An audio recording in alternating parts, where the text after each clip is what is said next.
Assalamualaikum warahmatullahi wabarakatuh. Alhamdulillah, alhamdulillahi rabbil alamin.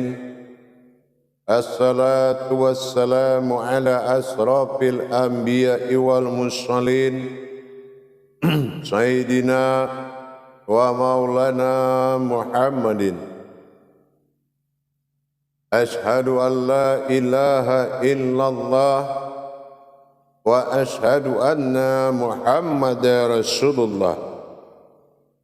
Allahumma salli ala Sayyidina Muhammad, Muhammadun musabihil wal ikram, ya wal jalil wal ikram. Subhanal malikul qudus, subhanatil izzati wa azzamati wa haibat wal qudrat wal sultan wal kamal wal jamal wal kibriyai wal ijabarut wa la yafutu wa la ya'budu abada. Suhubukum kuddus surabuna wa rabbul malaikatihi wa ruhi. Subhanallah walhamdulillah wa la ilaha illallah wallahu akbar. Wa tahirin wal mujahidina amma ba'du. Bersyukur kita kepada Allah dengan mengucapkan alhamdulillahi rabbil alamin atas segala karunia limpahan rahmat dan hidayahnya, serta dengan izinnya juga kita dapat menjalankan amanahnya, beramal dan beribadah zahir batin dunia dan akhirat. Bersalam kita tidak akan pernah kita lupakan. Marilah sama-sama kita sampaikan kepada junjungan kita, Nabi Allah, Nabiul Akhir Zaman, Rasulullah Muhammad sallallahu alaihi wasallam. Atasnya kalimahnya kita kalamkan dengan membacakan Allahumma sholli ala Sayyidina Muhammad wa ala alihi Sayyidina Muhammad. Alhamdulillah, para hadirin jamaah sekalian, kaum muslimin dan muslimat dimanapun berada, rahimakumullah. Dalam melaksanakan hubungan tauhid kepada Allah, dalam waktu dan kesempatan ini, ikatan manusia dengan Allah yang dinamakan dengan Shadu ala min tawaf, artinya adalah sholat, ikatan sebagai batin kita dengan Allah. Ibu katakan sebuah wasilah diri dengan Tuhan adalah sholat. Tapi untuk kita mengetahui lebih dalam lagi, dalam pertemuan ini saya akan menyampaikan yaitu tingkatan wawasan tentang adanya solat. Mana awal solat ini terjadi? Nah, yang kedua, tingkatan-tingkatan hubungan dengan Allah, meskipun tingkat wujud dan maujud yang sewaktu itu ada, itu menentukan ikatan solatnya. Nah gitu. Jadi seumpamanya di zaman sekarang ikatan kita dengan Allah adalah zahir batin jatuh kepada ba'danya waktu, yang mana bergeraknya diri kodrat dan menggerakkan zahir. Ini adalah dinamakan dengan solat yang sudah jatuh dengan rukun dan rakaat. Solat yang sudah berpedoman kepada rukun dan rakaat. Tapi adakah perbuatan lain sebelum ini terjadi? Nah, ini makanya kita akan insyaallah membuka suatu pemahaman, suatu kajian yang bersifat usuluddin, Pertama, terjadinya satu titik wujud dan tempat. Ini sudah menandakan ada ikatan. Sampai dia maujud dan terjadi sampai tingkat zahir dan batin, itu adalah perubahan dari makom solat. Makanya dikatakan, pertama adanya wujud, semua tidak ada di kala itu, melainkan temannya ada dengan tiada. Itu saja sudah membuat al-kisah, sudah menjadikan semua al-kisah, usulnya al-kisah. Ada, tiada. Inilah solat terjadi makomnya 6 tahap perjalanan, 6 ikatan dengan Allah. Ikatan dengan Allah itu ada 6 kodratnya solat. Bukan waktu solat, kodrat solat ini dari awal adanya Allah sampai berbuat rukun dan rakaat, itu terjadi 6 kodrat. Yang pertama yang terjadi antara wujud dengan maujud, sudah berjalan suatu kejadian 6.000 tahun, sudah muncul solat yang dinamakan doim. Jadi tidak ada yang berjalan atau terjadi hubungan tanpa namanya solat. Hanya dari titik dengan kosong itu sudah memiliki sejarah, sudah memiliki jabariyah. Usul pertama itu pun sudah terjadi doim, atau dikatakan dengan solat doim. Karena tetap ada satu yang jadi dan satu yang dijadikan. Ini sudah berlaku solat bernama doim, tapi belum memakai rukun dan rakaat, belum memakai hakikat dan ma'rifat. Nah, yang ada di kala itu apa? Ada satu rasa dalam satu wujud. Hanya ada satu rasa dalam satu wujud. Nah, inilah sihir usir. Itu pun si wujud dan rasa tadi sudah saling membuat suatu perjalanan penentuan dalam masa la ta'yun. Dalam masa kesendirian dia sudah berbicara dengan kekosongannya.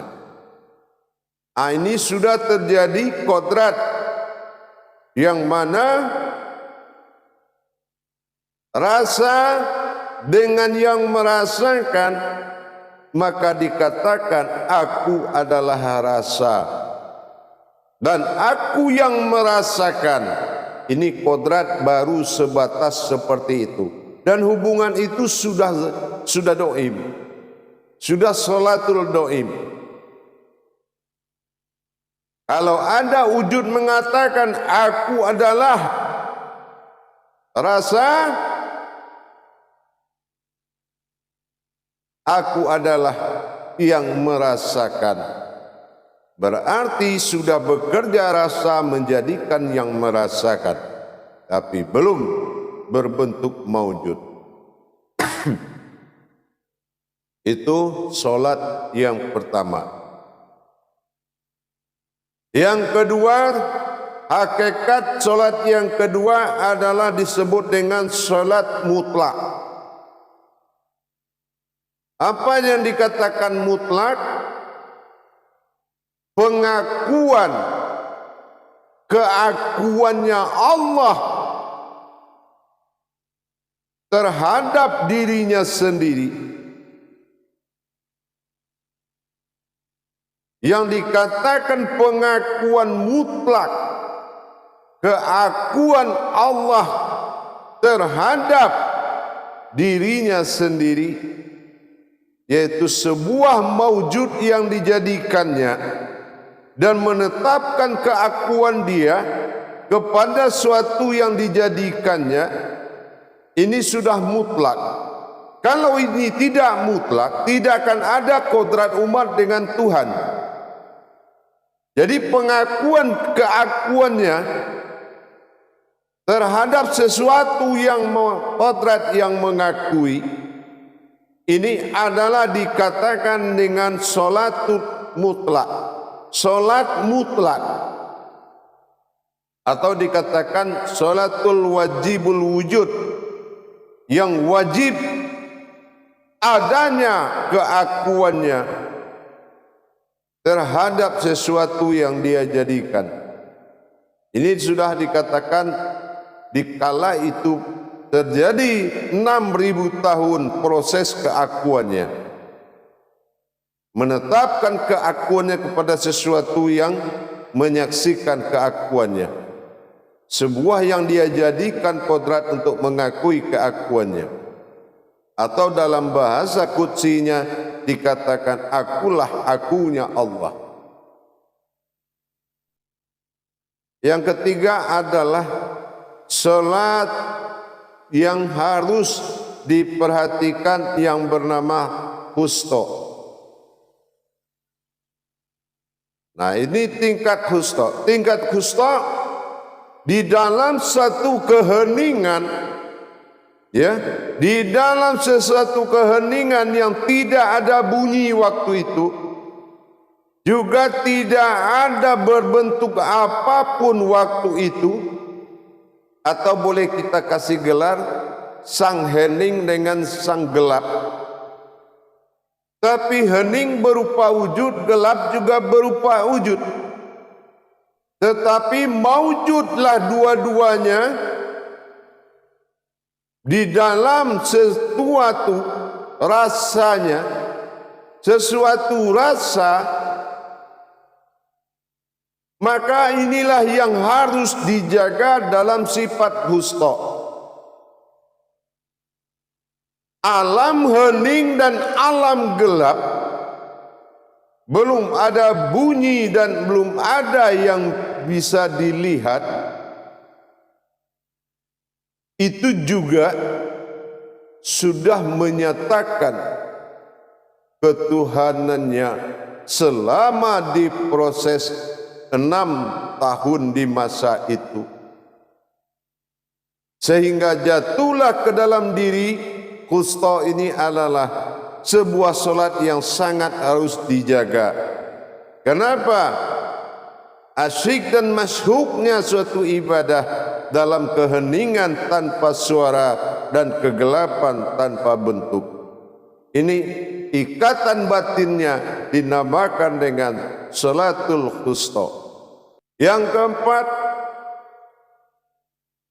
terjadi pada waktu itu adalah sebuah solat ikatan batin dalam bentuk salatul mutlak, solat yang telah mati dan belum ada di kala itu hubungan solat, tapi ada terjadi hubungan kodrat di dalam diri, hubungan kodrat sejatinya. Apa yang berhubungan di kodrat pada itu? Sebuah yang hidup, yang ada, berbaju dan berpalutkan batin, berpalutkan sir antara gerak dan yang digerakkan, antara sir yang menggerakkan batin, itu hubungannya dikatakan sifat solaha, itu hubungan kekuatan. Ini disebut dengan solat di alam mutu, alam mati. Salatul mutu, salat yang belum ada kecuali mati yang ada. Salat belum wujud waktu itu. Tetapi ikatan antara gerak dengan yang menggerakkan 6.000 masa tahun sudah menjadikan hubungan salat yang menggerakkan bersifat Tuhan, yang digerakkan bersifat umat atau hamba.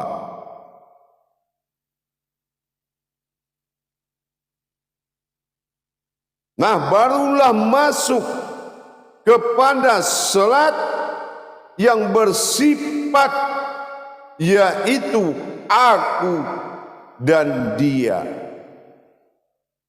Nah, ini dinamakan salat watil. Nah, salatil qudrat.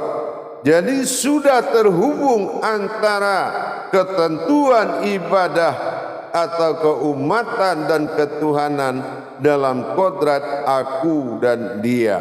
Ini sudah masuk ke makom wujud zat dan mewujud sifat. Nah, ini sudah terjadi sebuah kodrat, yaitu kodrat zat yang kodrat sifat. Nah, yang terakhir barulah masuk salat tauhid. Setelah ditetapkan umat dan Tuhan, yaitu dalam makom syahadatullah, menetapkan keakuan Allah pada diri yang dijadikan. Inilah yang dikatakan Al-Malikul Hakul Mubin Ashadikul Wa'dal Amin. Terjadilah penyatuan dua kodrat tadi bernama diri dalam diri. Yang terakhir yang 6 adalah salat tauhid, yaitu berhubunganlah zahir dan batin. Nah, inilah zahir perbuatan Allah pada umat, batin perbuatan Allah pada dirinya. Inilah kodrat salat zahir dan batin. Nah, inilah, jadi kalau kita sudah mulai memahami tadi bahwasanya hubungan-hubungan Baitullah tersebut sudah banyak terjadi, barulah yang penutup dari sifat solat adalah a'maliyah. Itulah yang dikatakan sejarah yang disirkan ke muka bumi menjadi a'maliyah atau syariat. Mudah-mudahan perjalanan yang sangat panjang ini luar biasa, di antara satu dengan satu dibatasi dengan perjalanan 6 tahun dalam masa hitungan dunia, menjadikan ikatan batin hablum minallah semakin erat dari ada dan tiada sampai masa tauhidnya zahir dan batin, dan masuk ke dalam masa amaliyah dan diberikan nama dalam amaliyah. Ada nama Tuhan disebut Allah, ada asma Allah dipanggil Muhammad. Inilah jatuh penutupnya amaliyah atau syariat. Begitulah sejarahnya ibadah sampai ke muka bumi secara zahir dalam masa keinsanan Allah di muka bumi. Luar biasa perjalanan ini. Semoga kita menambahkan iman kita. Semoga iman kita semakin naik dalam menggali jabariyah dari Allah sesuai petunjuknya. Jadi mudah-mudahan iman kita semakin kukuh, semakin kuat, bahwasanya inna lillahi inna ilaihi, inna illah. Ingat, insyaallah mudah-mudahan jagalah amanah Allah dan kembalikan sesuai dengan apa awal jadinya. Mudah-mudahan semuanya membuat derajat diri kita semakin naik dan ibadah itu mengisi 24 jam. Tidak ada ruang kosong dalam hidup dengan Allah. Barakallahu ya Karim, ya Rahman, ya Rahim. Akhirul kalam, wabillahi taufiq wal hidayah. Wassalamu alaikum warahmatullahi wabarakatuh.